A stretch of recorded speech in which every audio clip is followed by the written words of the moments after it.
Well, hello and welcome to After the Sermon, a Bethany podcast where we have the privilege of digging deeper into our Sunday messages. I am Tammy DeLau, and Pastor Steve Musto will be bringing us our message. July 2nd is our Sunday. And you, ma'am, I'm so excited you're here. If you are watching, you are seeing Jenni Young. She is joining us for Psalms 18. Mm-hmm. So I did come in today and I brought an old Bethany, an old Bethany directory to show Steve the Jenni that I remember. We love it. Yes. It is gold. It is gold. Literal. It's a long time ago, but when you're a lifer such as I am. Mm-hmm. It's so fantastic. Yeah. Well, the pictures of you great and you're adorable. Thank you. But then it's also looking through at all the people who I know at a different age and seeing them. Yes. And I'm motioning to Tammy at this point. Yes. I got to see don't her as look a young the mom. same. Yeah. I don't look the same. Not as a grandmother. Yes, So. there you go. So when I heard you were coming, I was so excited. So I am curious, how did you feel? How did this journey getting you into our gray chair feel for you? Well, when I first got the email, I was at work and thought it was the strangest thing and tried to get out of it at first. But I really felt like the Holy Spirit was talking with me, and it was like, if Steve asked you, it wasn't for kicks and giggles, it was for a reason. Mm-hmm. And so I even wrote in my email, I said, you know what, Sherry, we're going to step out in faith and I'm going to put in a request to have the afternoon off because I usually work until 3:30 or 4 at the hospital. So I said, I'll put in a request for the afternoon off. And if our patient counts allow it, then I'll be there. And she goes, all right, put you on the calendar. It's great. So that is awesome. So we are in Psalms 18. It is a lot of verses, so I will not read you all 50 verses, people. Yeah. So we are realizing that David is just being honest about the distress that he's feeling, that there's enemies entangling him. There's a lot going on. And so if we start in verse 6, he says, in my distress, I called upon the Lord. To my God, I cried for help. From his temple, he heard my voice, and my cry to him reached his ears. Then the earth reeled and rocked. The foundations also of the mountains trembled and quaked. Because he was angry, smoke went up from his nostrils, and devouring fire from his mouth. Glowing coals flamed forth from him. He bowed, the heavens came down, thick darkness was under his feet. And then he goes on and on with this poetic language so much. And if we jump down to 16, he sent from on high. He took me, he drew me out of many waters. He rescued me from my strong enemy, from those who hated me, for they were too mighty for me. And then just talks about how amazing our God is. Yeah. So I always wonder when you're choosing your Psalms, because there's so many, what drew you to this one? Why Psalms 18? Psalm 18 was probably the Psalm that started the series for me.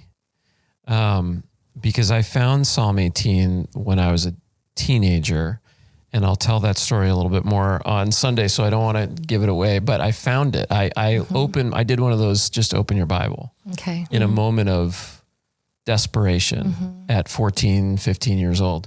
And the Bible fell open to Psalm 18, and I read it on my bedroom floor.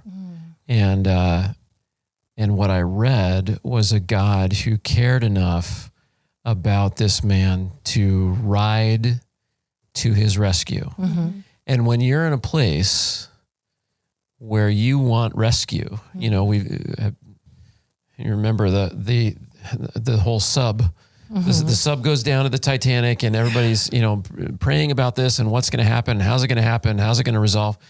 There's this feeling. I think we all put ourselves into their shoes a little bit. Like, what would that feel like, wanting to be rescued? So that's what this is. And this, the first time I taught this, it was one of those, I have always wanted to teach this Psalm because of how much it means to me. Okay. And so, this is probably the one that sparked the whole series in a sense. That's awesome. Yeah. Awesome. So how old were you when that happened? You said 14 or 15? Yeah, like 14, 15. I was a freshman in high school. Okay. Wow. Yeah. Wow. So when you read it, I know we didn't give you a lot of information, so you're coming in cold, but just I think is good. When you read Psalms 18, what stood out to you? The descriptive language is huge. It reminds me of like fantasy movies where, you know, people are scared of a dragon, but it actually comes to rescue the person that needs it. Especially with the flaring nostrils and there you go. all the different things. But one verse that really struck me was 19. It's like, he rescued me because he delighted in me. And, you know, dealing with, you know, being a woman who is forced to see all of the things on social media, self-worth is a huge thing. And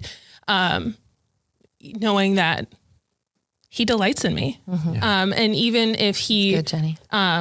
Doesn't pluck me and, you know, make like fantastical miracle happen immediately, doesn't mean it's not going to happen. And he's doesn't have a plan for all of it.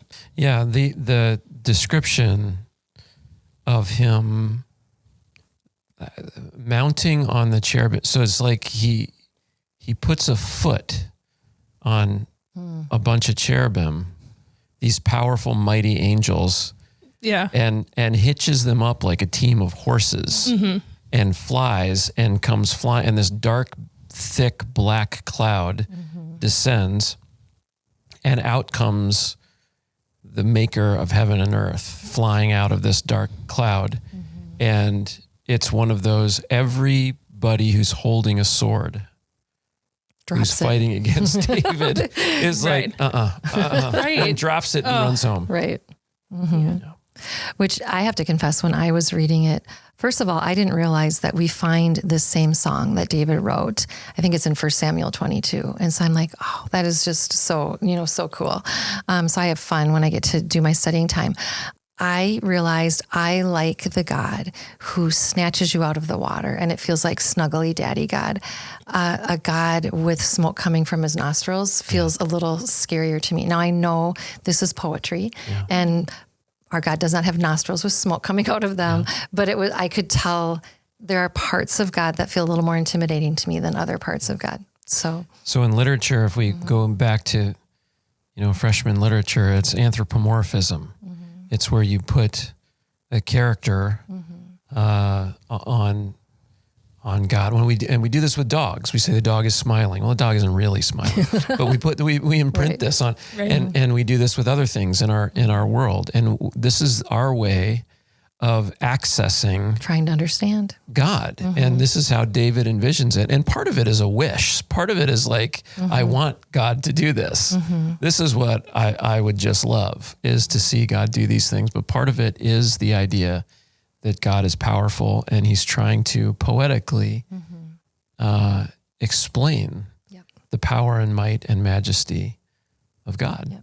And even the language that he uses, obviously being a warrior, shield and fortress. And I mean, definitely is using that language that speaks to his heart. So I know as you're doing the sermon, so often we just we treat God like a magic genie sometimes. We just want to ask for something and it just happens instantaneously. When you read this, if you don't know the story of David, you don't realize that it took time, that there was hiding in a cave, there was enemies chasing him. I think that speaks to our lives right now. Yeah, so often.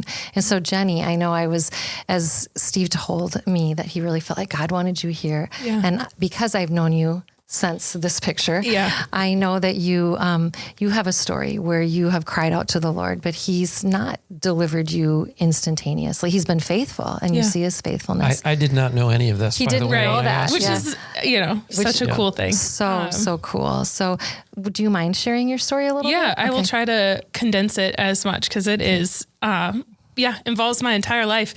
So I was born with 4 half kidneys. And very quickly, my parents found out that one was causing issues. So I was at 4 weeks old, brought into an operating room, and they removed one. And I still have a really cool scar on my back. But they, so then throughout my childhood, infections and different things, because, you know, children aren't good at taking care of things like that as they're learning. I never felt like, why me? until I got to, I think the summer after 7th grade, I realized that I couldn't see the chalkboard. So they sat us alphabetically. My last name is Young, so I was in the back. She was in the back, yeah. And so I was like, this is weird. My eyes aren't focusing. I can't really see things. Everything's fuzzy. This is weird. This is just at the time when glasses started to become cool again.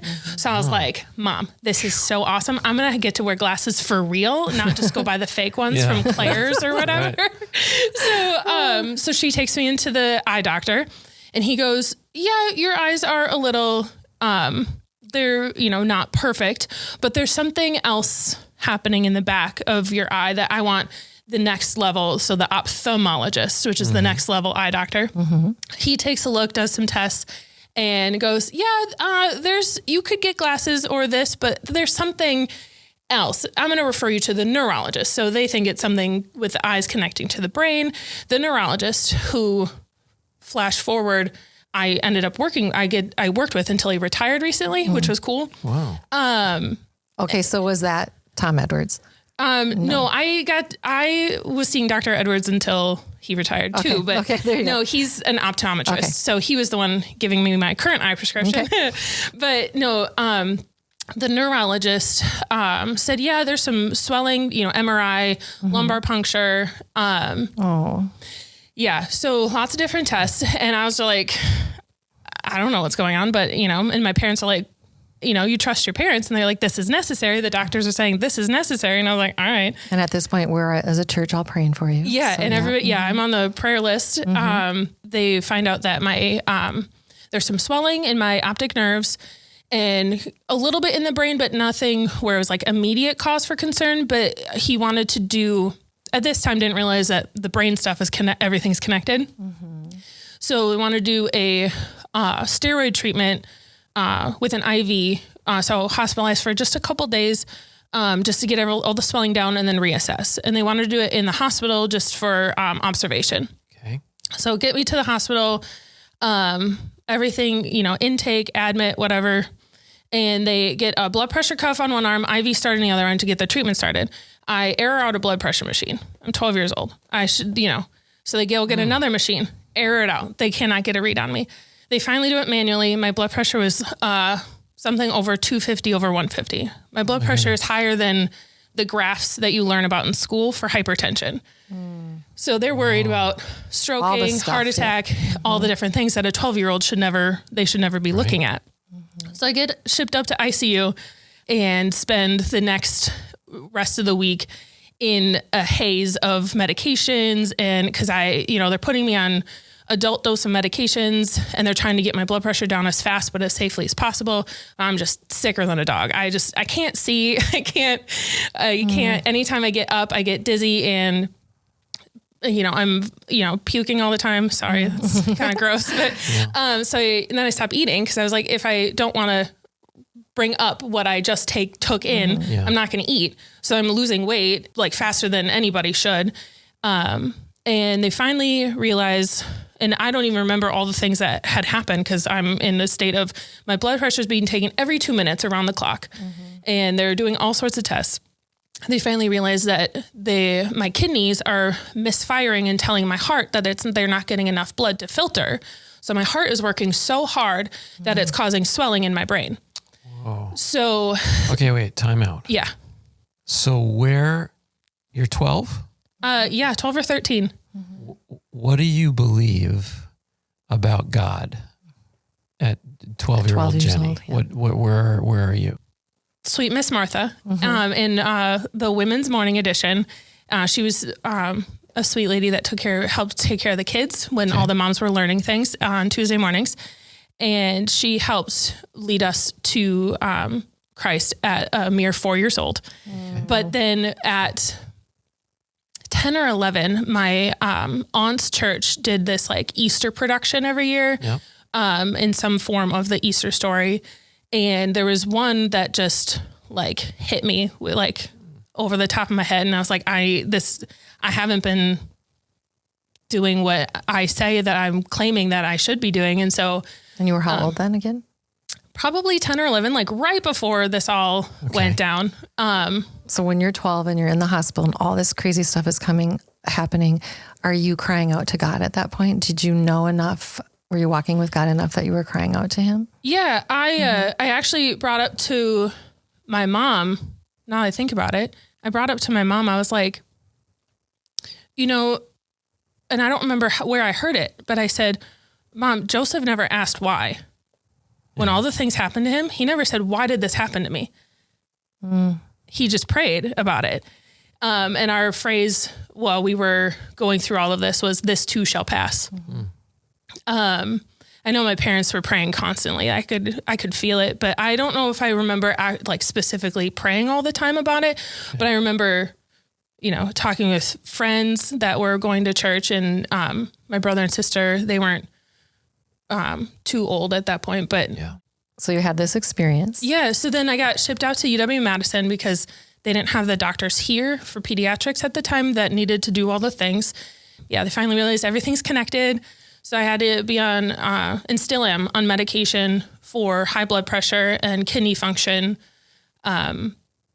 Because, you know, in order for my kidneys, they need to stop freaking out. And, but yeah, at one point, and so, you know, going through all the things and learning things retroactively, like my heart wall was over an inch thick because it was working so hard, and it's not, you know, it's supposed to be like less than half of that. But yeah, learning things like that. And then my parents telling me things after a while, because I was 12, I couldn't absorb all of it. Right. And I constantly, like, the more I learn, the more I come back to them. And I'm like, how did you survive this? Like, and take care of 2 more children. Like, like my family got involved, like my mom's sisters got involved, and church family got involved, which is amazing. But so why I think your story so parallels what Steve is teaching us is God could have, because he's God and he is the great physician, he could have touched 12-year-old Jenni and you could have been healed. And you're here, and we're so thankful, because I know that we did not always know that was going to be the case. Right. But you still are taking medicine. And so it wasn't a pluck out, that he is walking you through this condition even now. So yeah, it'll never go away. I will never be off medication. God has granted that I get to take less medication over the years, which has been amazing, but I will never not be taking medication. And there's always that looming what if in the background as I get older. My doctor says that I probably, you know, if the prognosis is if I stay on medication and stay in a healthy lifestyle and food like modifications, I won't ever need a kidney, but like a transplant, but it's never, the percentage is not 0. So, you know, that's always a what if thing, or, you know, Wow. So now you work in medical field, so you deal a lot with patients. Yeah. I work in the neurology field. Yeah. Which has been a lot of fun. So and this leads me to, I was thinking about this today. I was praying about this today because we have a friend who's going through some legal issues, and I thought to myself, how easy it would be for God just to whisper into the ear of the judge, just do this. And then this young man is freed from the legal issues. Yeah. And that's what I want, right? Because that would seem to be the end of the problem. Because you care about the boy and you care about the parents. You and do. You care about, You do. You care about all those things. And the truth is, what we have is now, we don't have later. And so if I was trying to think about how to diagram this, because everything is teaching and preaching for me, and I couldn't figure it out. But basically, do I want that now and a relief of those issues now, if it meant that this young man in 7 years is completely derelict and devoid of any moral fiber and on the street? And well, of course not. Right? But I don't know that decision could lead to that. But God does. Right. Versus what if God whispers into the ear of the judge, Come down hard. come down hard. And that leads to years from now, this beautiful life, this beautiful story. Right. So what it's because we're finite creatures, we always in the moment say, I don't understand why God is doing this. Yeah. And he has to live with, times millions, being blamed for these awful things that are happening when the fruit of those awful things, as much as it breaks his heart as a father to see us go through these things, he knows that on the other side is this wonderful thing for us. And to get us to the wonderful thing, we have to go through the hard thing. Some turbulence. We need some turbulence to get to the other side. Yeah. So, I wonder if you don't go through that, where do you end up? Yeah. What happens? I can't say for sure because I didn't experience it any other way than I did, but I don't think I would be the person I am without going through that. And, there's so many stories I could tell about things that looking back shaped my walk. Right. Yeah. Hindsight is really 20/20. Oh, isn't it? absolutely. Yeah. So is there anything more? I know we've touched on your sermon, Steve. Is there any other points that you aren't going to get to that you're like, oh man, let's use this time? Well, it's a long psalm. Yeah. And I think, this is like, it's not, there are longer psalms certainly, but it's on the longer side. So this is kind of like American Pie, if you're of songs. So it's not the longest song, but it's pretty long. And I think it's worth reading if you've never read it through. Because one of the things that David does is he goes through, and we talk about this in the message, he goes through the places where we all look for help. Where are the places where we typically in our world find help? And he's saying, I'm not going to do that. But then he does this whole thing about righteousness. Yes. And he starts talking about being righteous. And I'm like, who can say that? We know the Bathsheba story. We know the Uriah the Hittite story. How can you say those words? Yeah. Yeah. And David, those are David's worst sins. Like, how'd you like for your worst sin to be? The worst thing he ever did, to also be in people's minds for the rest of history. Right. He's a great guy. But However, the worst thing he ever, it's like his worst day ever. Yeah, but he gets to be called a man after God's own He heart does. too. So And he that is a does positive get thing. that, yes. But I always wonder whenever I preach about David and Bathsheba or whatever, I always think David's just like, oh man, again? Like, just leave me alone. Can I not be known for that? But he does this whole meditation on righteousness. And where do you go if you don't have God? Where do you go if Yahweh is not your God? Those people who don't believe in God, they cry out to nothing, to no one, and no one answers them, David says. Nobody. Right. Because they're yelling into the darkness, and there's nobody listening. And that is terrifying if you don't know Christ, if you don't have a relationship with God. I actually asked my dad about this at a funeral many years ago. I can't remember if it was for a close family friend or actually for family, but there was quite a few unbelievers at the funeral, and it just struck me. I was like, how are they coping? Yeah. Like, I know that I'm going to see this person again in heaven, and I have confidence that that's where they're going, and I have confidence that I will be going there too. However, these people don't have that same confidence. How are they coping with the loss? I don't get it. Yeah. Oh, it's hard. It is. You brought up, Tammy, what else is here, and is it There's really so much? is it really how can David really say this? And I think he deals with that. He says in 43, starting in verse 43, he says, "You freed me from the feuds among the people. You've appointed me the head of nations, a people I had not known. Serve me. Foreigners submit to me cringing. As soon as they hear, they obey me. Foreigners lose a heart. They come trembling from their fortification." I mean, and he's dealing with this power and fame have not gone to his head, at least in this moment. He's like, he's having one of those who am I moments where he realizes there are people who are not God's people. I mean, he's talking about the enemies of God, and they're coming crawling out from under their rocks where they have been beaten to a fine pulp and saying, mercy, mercy, mercy. And he just says, who in the world am I? And I love, if you go on, he's like, the Lord lives. Blessed be my rock. Exalted be God of my salvation. The Lord who gave me vengeance. And so as much as those words can sound like, seriously, you think you're that great? He is giving God the credit. Yeah. So it's one of those things where you do need to read on farther. That content matters. So I think for your story, Jenni, the thing that we are very quick to jump to